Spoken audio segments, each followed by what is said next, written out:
ગીર સોમનાથથી એક મહત્વના સમાચાર મળી રહ્યા છે, જ્યાં આંગણવાડીમાં છત પરથી પોપડા પડ્યાની ઘટના બની છે। ઉનાના દેલવાડા ગામે આંગણવાડી કેન્દ્ર 5માં આ ઘટના બની છે અને ઘટના સમયે જો કે 3 બાળકો ત્યાં હાજર હતા અંદર, પરંતુ સારી વાત એ રહી કે કોઈ બાળકને હાલ ઈજા નથી પહોંચી। ગીર સોમનાથના ઉનાના દેલવાડા ગામે આવેલા આંગણવાડી કેન્દ્ર 5માં છત પરથી પોપડા પડ્યા છે। જો કે આ ઘટના સમયે બાળકો પણ હાજર હતા। કુલ 3 જેટલા બાળકો અંદર હોવાની વિગતો સામે આવી છે। સારી વાત એ રહી કે એક પણ બાળકને હાલ કોઈ ઈજા નથી પહોંચી।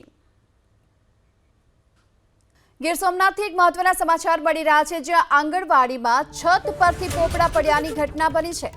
ઉનાના દેલવાડા ગામે આંગણવાડી કેન્દ્ર 5માં આ ઘટના બની છે અને ઘટના સમયે જો કે 3 બાળકો ત્યાં હાજર હતા અંદર, પરંતુ સારી વાત એ રહી કે કોઈ બાળકને હાલ ઈજા નથી પહોંચી। ગીર સોમનાથના ઉનાના દેલવાડા ગામે આવેલા આંગણવાડી કેન્દ્ર 5માં છત પરથી પોપડા પડ્યા છે। જો કે આ ઘટના સમયે બાળકો પણ હાજર હતા। કુલ 3 જેટલા બાળકો અંદર હોવાની વિગતો સામે આવી છે। સારી વાત એ રહી કે એક પણ બાળકને હાલ કોઈ ઈજા નથી પહોંચી।